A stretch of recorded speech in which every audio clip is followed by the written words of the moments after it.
Le chercheur en intelligence artificielle Stuart Russell disait « La Smart City, c'est une ville morte ». Vous vous doutez bien que les élus ne veulent pas gouverner une ville morte. Donc la première évolution qu'ils vont avoir par rapport au concept développé par les opérateurs, c'est de réintroduire le citoyen.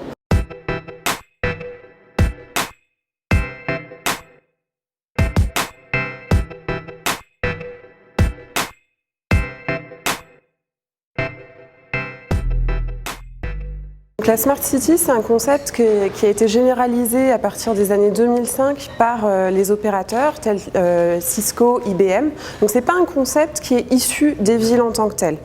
Après, les villes vont utiliser un certain nombre d'initiatives Smart City et se réapproprier le terme par rapport à leurs propres besoins.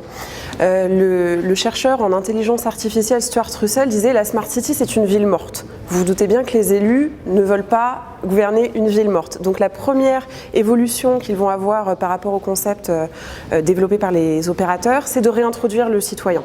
On peut prendre l'exemple du maire d'Arras qui évoque la Smart City humaine. Voilà, c'est vraiment l'idée de réintégrer le citoyen dans ces enjeux-là, en ajoutant des outils numériques qui visent à renforcer la démocratie locale, en ajoutant l'inclusion du citoyen qui n'est pas toujours en phase avec les outils numériques et qui a besoin d'être accompagné. Voilà, différents outils qu'utilisent les villes pour changer cette perception, pour lui redonner un peu d'humanité à cette Smart City, qu'elle ne soit pas une ville morte.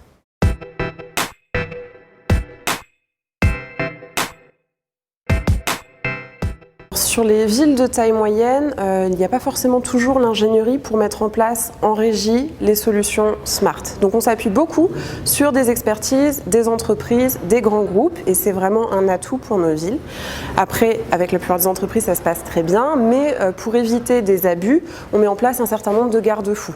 Il y a des garde-fous qui sont mis au niveau national, au niveau européen même, avec le règlement européen de la protection des données qui permet de s'assurer que les données collectées soient protégées lorsqu'elles concernent des individus.